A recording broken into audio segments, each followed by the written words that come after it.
Hi friends, ఈరోజు మనం చూడబోయే వీడియోలో కాంతార సినిమాలో కనిపించిన పంజుర్లి గుళిక అనే దేవుళ్ళ గురించి, అలాగే ఈ దేవుళ్ళకు చేసే భూతకోల ఉత్సవం గురించి మీకు తెలియని ఎన్నో విషయాలను ఇప్పుడు మనం తెలుసుకుందాం.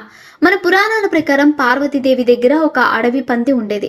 ఆ అడవి పంది అంటే పార్వతీదేవికి చాలా ఇష్టం. అలాంటి అడవి పంది ఒకరోజు కైలాసంలో ఉన్న ఒక వనాన్ని మొత్తం నాశనం చేస్తుంది. అది చూసిన మహాశివుడికి కోపం వచ్చి ఆ అడవి పందిని చంపేస్తాడు.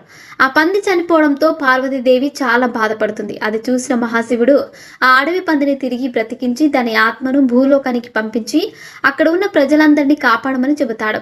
ఆ పంది ఆత్మే భూలోకంలో పంజుర్లిగా మారి భూలోకంలోని ప్రజలను రక్షిస్తుందని మన పురాణాలలో చెప్పబడింది. అలాగే ఒకసారి పార్వతీదేవికి ఒక రాయి కనిపిస్తుంది. అప్పుడు పార్వతీదేవి ఆ రాయిని శివుడికి సమర్పిస్తుంది. అప్పుడు మహాశివుడు ఆ రాయిని భూమిపై విసిరాడు. అప్పుడు ఆ రాయి గుళికగా మారింది. అప్పుడు మహాశివుడు ఆ గుళికను శ్రీ మహావిష్ణువుకి సేవ చేయడానికి అతని దగ్గరికి పంపిస్తాడు. కానీ ఈ గుళిక విచిత్రంగా ప్రవర్తిస్తుంది.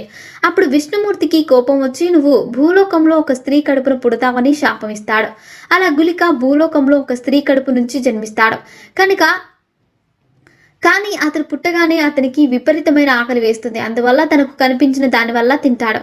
అలాగే ఎంత తిన్నా అతనికి ఆకలి తీరదు. అప్పుడు శ్రీ మహావిష్ణువు అతనికి తన చిటికెన వేలును ఇస్తాడు. అది తిన్న తర్వాత గుళిక ఆకలి తీరుతుంది. అప్పుడు విష్ణుమూర్తి గుళికను దుష్టబలి కోసం భూలోకానికి పంపించాడని మన పురాణాలలో చెప్పబడింది. అలాగే ఈ రెండు దేవుళ్లకు చేసే జాతరే భూతకోల. ఈ జాతరలో గుళిక వేషాన్ని ధరించే వ్యక్తి తన శరీరానికి మరియు ముఖముకు నలుపు రంగు వేసుకుంటాడు.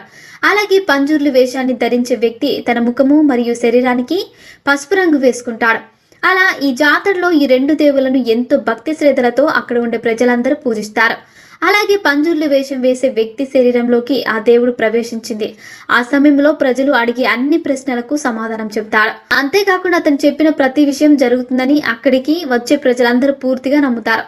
సో ఫ్రెండ్స్, చూసారుగా, ఇలాంటి మరిన్ని విషయాలను మీరు తెలుసుకోవాలనుకుంటే వెంటనే మా ఛానల్ని సబ్స్క్రైబ్ చేసుకోండి.